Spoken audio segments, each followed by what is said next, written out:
Hello. Hi. Of course, just as I'm logging on, I get kicked off of the internet. Like, thank you, internet. The interwebs are not my friend today.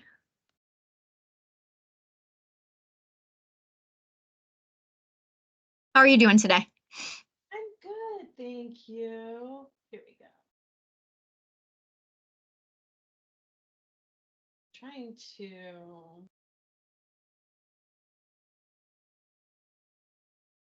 There we go. I know it's beautiful outside, so that's good. Yes, you are correct. It is.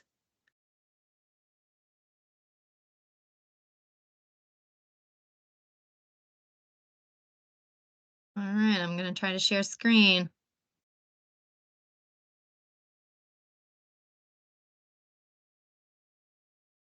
I see it. Good.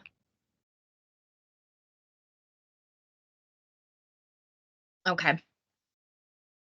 I miss when I'm not in my office. I like having my 4 screens, and here I only have 2, and it drives me crazy.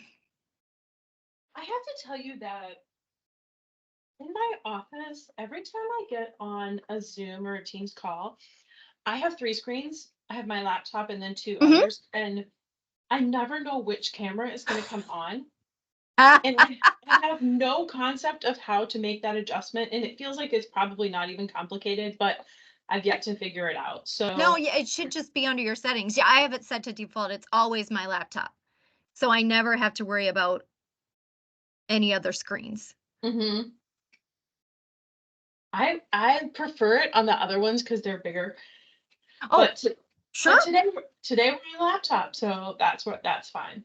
I just want to make sure I look in the right place so that people don't think I'm Yes. Well, weird. and have you ever had anyone way back when we just started getting into this whole virtual world, I used to put a little smiley sticker beside my camera Yeah. so that it would attract my attention. Now I'm just like, I don't care where I look. It's a good idea. It is a good Yeah. idea. Well, I hopefully some people will remember. join us. I hope so. Haley sent another reminder out today, which was nice. Yes, I got one this morning. So we shall see. And I shouldn't have to let anybody in, or it should just be automatic because we're all on Teams. So I know if well, unless it was somebody for some reason joining from off campus, Hmm. like a non-campus person, then Right. I would have to let them in because I was just on a Teams with my colleague from Cleveland Institute of Art, and whenever we meet, I have to let her in.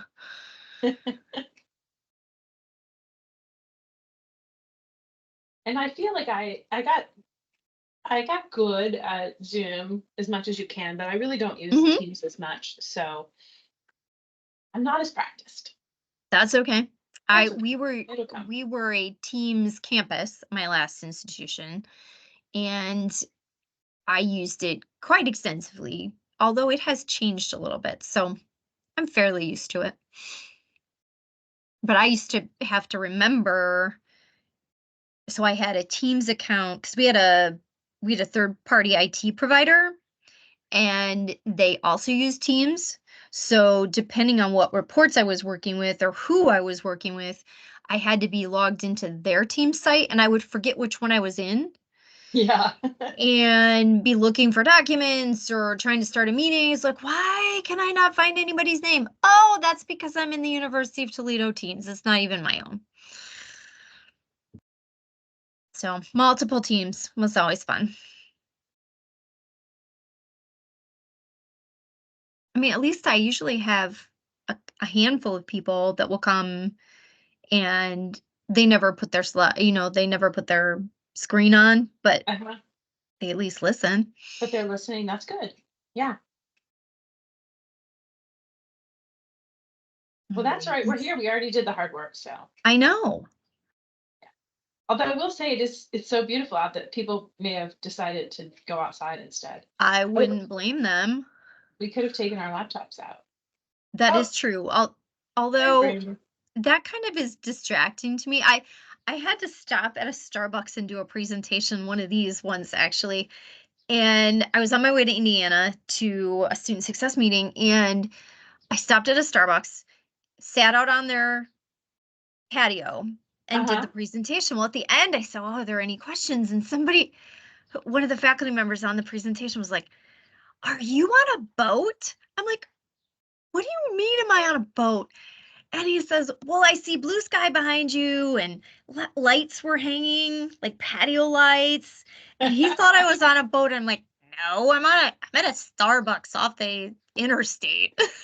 Like, totally not exciting. Well, good afternoon, everybody. Hello, everyone. Good afternoon. Hey there. Hello. I am set to, well, you should actually already see my screen since I did start the sharing. I am tossing around here since people are kind of coming in late. I'm glad that I didn't start earlier, but I'm trying to find, I have too many screens up and I am trying to find record.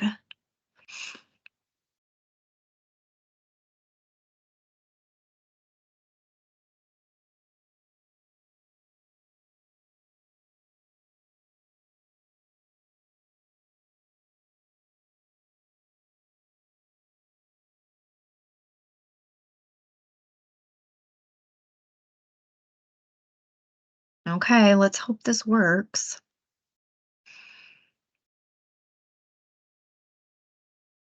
Let me check one more thing.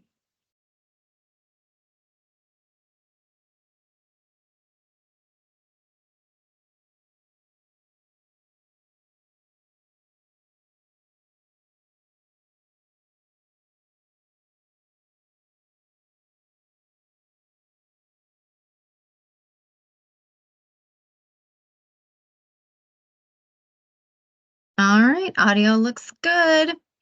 So hopefully everyone is having a great afternoon. I'm so glad you chose to join us instead of rushing out into the beautiful weather and ignoring all of your potential online virtual meetups. Um, this is, and I'm Kristen Lindsay, by the way, and this is one of the series presentations this semester, the last one that's happening this semester. Each during the semester has focused on one survey that we have deployed here at the University of Findlay. So you can learn a little bit more about the way we administer surveys, what kinds of data we gather, and get an idea of maybe a project that you would like to launch with us. So we will breeze through everything. I do try to wrap these up in less than 30 minutes. And then you can ask questions at the end, or if you have a burning question, just throw it in the chat. I'll try to pay attention to that as we go along. And joining me today is Sherry from Residence Life, because this survey was initiated by her team to gather information. So she's going to be sharing from her perspective why she wanted to launch this and also what she has done with the data, which is really cool. And Anne is also on the phone, on the video as well on Teams. Anne was the person who actually built the survey in the course evaluations and surveys product. So if you have specific questions about the instrument, we can address those as well. So we will go ahead, and as soon as I get back to my presentation slide, we will start. All right.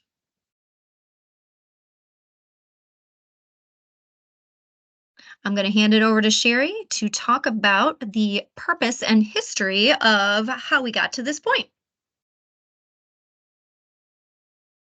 Thank you. Thank you for having me. And thank you for helping us with this survey. I would say that so in our role, what we want to do is create a community where people want to live. The University of Findlay does have a 2-year live on campus requirement. And so when we think about what can we do to create a space where people want to live beyond that requirement? Most of our students are going to be here for 3, 4, 5, 6 years. And so what can we do to help to provide something that students want to live with? Why would they want to be with us? Why would they want to stay with us longer? So um, so that's what we were doing with this survey. And back in 2016, I had done a similar survey and used SurveyMonkey all by myself before we had an institutional research office. And so we wanted to do it bigger and better this time. And I knew there were people who could help me with expertise. And so that's how that started. So we reached out and yeah, and then we got started. And I don't know how quickly you want to go through the slides, but we were I had some general ideas, and I know after the initial reach out, I sat down and Anne helped me go through sort of what I had and refine the questions in a little bit I think to help us drill down a little bit more. And she, because she knows and does this all the time, she was able to help us get the questions to get more to what we were really after, which was super helpful.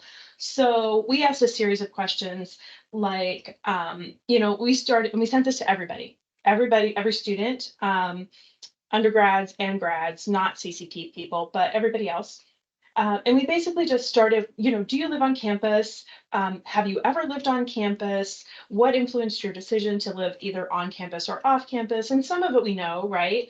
I'm from Findlay, it's easier, cheaper for me to live at home. And some people, and that's easy, right? And there's other questions that we really wanted to find out more about. So why do you prefer to live on campus? Why do you prefer to live off campus? What do you like most about living on or off campus?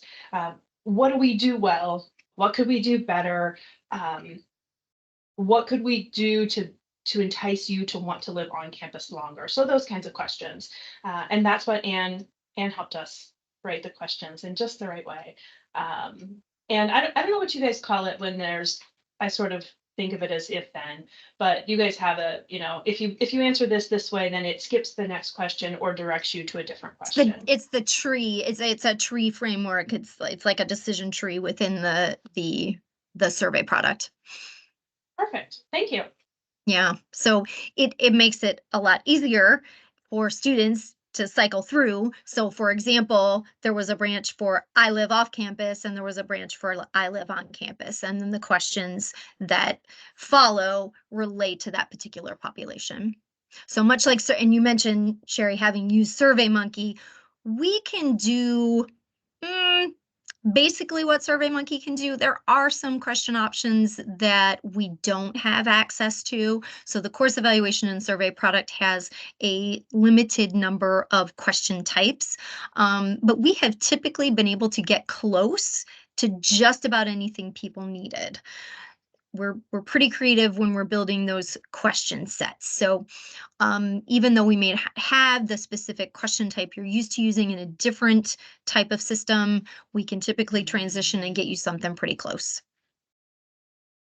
It was great. It asked all the questions that we needed. And I think that, so one of the things that happened was we had a tremendous number of students that responded to the survey, which I believe was 43% maybe. Is that right? Yeah, it's on another slide. Yeah. Okay. Go ahead then. Yeah, No, that's okay. A lot of people responded, and that was really exciting for us. And I do have to say, we did have an incentive. We offered 4 $25 Amazon gift cards. So it's a little incentive. It's not a huge incentive, but a lot of people responded for that. Mm-hmm. Yeah, and that was very helpful in, I think, promoting the response. So, all right. So, moving along, when we take on a project, we try to coach people through the process of identifying what are the most important things that you want to know and exactly who do you want to reach out to. So, Sherry mentioned we took out College Credit Plus students. They don't have the opportunity to live on campus. So, for this particular survey, they were not credible respondents. So we talk through a lot of those specifics so we can make sure that we get the details that you as the a survey sort of like owner need to know, need to have. And the other piece that we also worked in was the focus on selection options, because that is something that students discuss or have preferences on concerning going through the selection process for housing. So that was something else that we definitely wanted to build in. And then for the details, this particular survey was administered for only 1 week. It was sent through the course evaluations and surveys product, which has a general projects option, in addition to the course surveys, which you're probably familiar with if you're teaching courses. You know that the students respond through Canvas. So it was a very similar administration to the course evals. There were 3,276 students involved, and then that was a 43.56% response rate, which is pretty darn good compared to typical survey responses. There were 14 questions, 10 of which were multiple choice, and 4 fill-in or open response. There was one question I didn't count it in that group because it was just the additional to participate in the drawing, and students had the option to respond or not. And we also provided some basic analysis, which we can do if you choose. And then there are other groups on campus that run a survey and they want to do all their own analysis. So we offer both a report that is prepackaged and a report that is Excel straight data. This just shows an example of what the survey looks like to the student respondent. So have you ever lived on campus? Yes or no? And again, that had that branching. So it would take students down a different path depending on how they responded. And there's another example of a multiple choice where you can choose all that apply. And this next picture is a very small snippet of that complete prepackaged report, which includes the response rate per question, the mean, standard deviation, the individual numbers of responses for each quantitative question, excuse me. And then the qualitative data, the comments are included in the full report as well, and they're just listed out with bullet points. And Kristen, I think that's a really important thing from my perspective, at least, is that I know that when I got that report, it was so much data that it was overwhelming. And I looked at it and I was like, oh, thanks. Now what do I do? Right. We all go back to that. Yeah. And then Anne said something like, that she could help me digest this down into something else. And then she made an Excel spreadsheet and everything was color coordinated. And then it became something that was, instead of just being overwhelming, which it was to me, because like, this is your job, but this is just, I just thought, oh, let's just do this thing. And now it's one more piece of work for us. But after she did that, thank you so much, Anne. Then we had information that we could really dive into in an easier sort of way, because she's good at that and that's her job, and she did something that would have been really hard for us. And so I think it's super important that if other people are thinking about running a survey, that they know about that part, because that Absolutely. was tremendously helpful. Yeah, and we've also done some qualitative theme coding. If people are maybe they're comfortable with the quantitative piece, but are kind of overwhelmed by the fact that they got 753 comments. So, like, what do we do with these 753 comments? We can do some initial coding, break that down to just make it more manageable. Um, eh, you know, Sometimes it's just kind of getting over that, like you said, Sherry, that kind of overwhelming feeling, just getting over that obstacle of feeling inundated with all of these words and all of these numbers. And then you get to play around with it, right? And enjoy whatever outcomes have been produced. So, yeah, the next slide happens to be the very attractive pie charts that Sherry put together based on the data. So using the data, this is how she created a visualization to compare to previous data. So go ahead, Sherry, walk us through this. And we do have to give credit to my fabulous DA, Amanda Schwartz, who actually did a lot of the work on this chart that you're seeing here in front of us. And we still have the data from back in 2016. And like I said, a lot of the stuff that we already know, right? We already know what the students' complaints are. But there's a lot of stuff that we don't know. And we won't know unless we ask. And so this was a great opportunity. And they were able to really drill down and um, and I think it's actually interesting that one of the things that was a huge complaint about that we received was laundry. And we were in the process of putting in all new laundry machines when the survey was deployed. So we still got a lot of complaints about laundry, worn down laundry appliances that are, not working. And that thankfully has already been resolved. But there's some other things in there, and we are able to just use this kind of data to help us going forward when we're thinking about how do we encourage more students to live on campus? What can we do? Some of these things we can work on, and some of these things we can improve.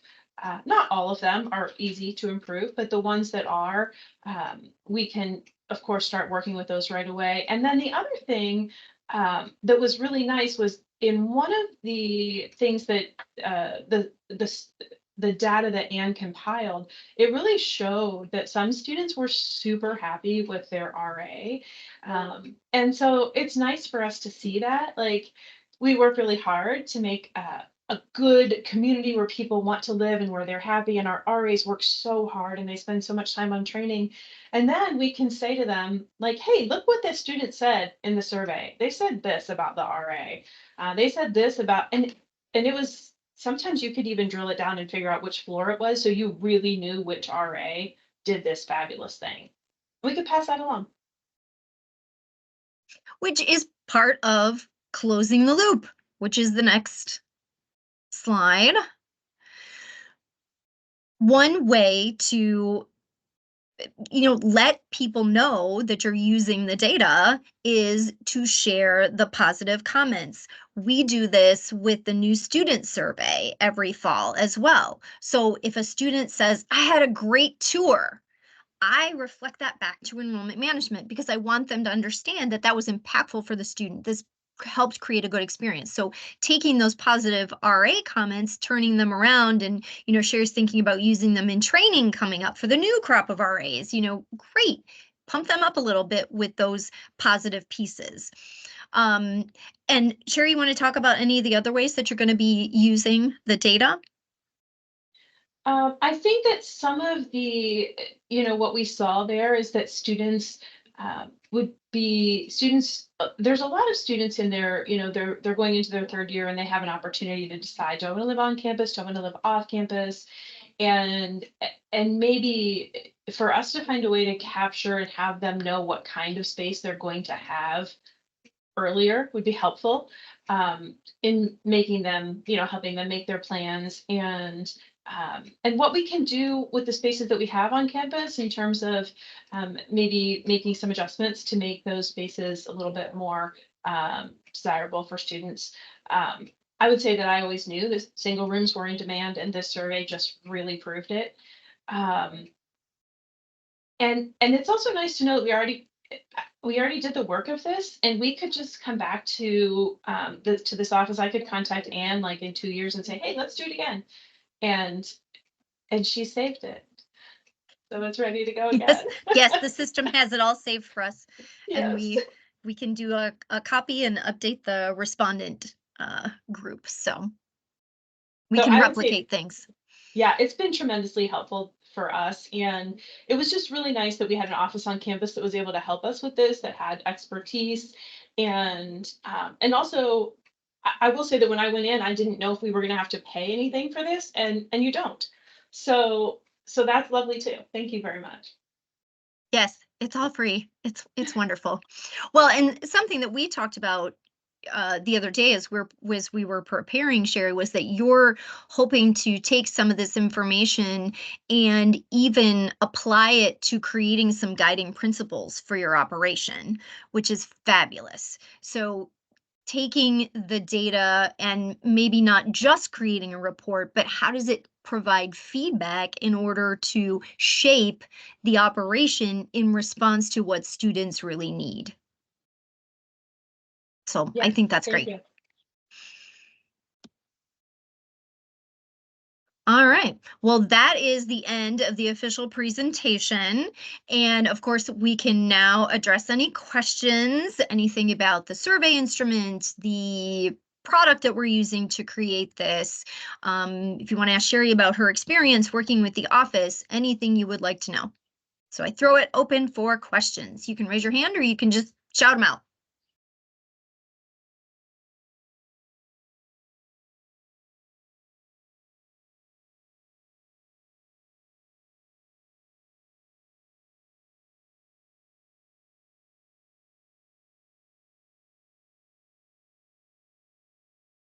Don't everybody ask at once. I know. Maybe we answered all questions. No one's curious about anything.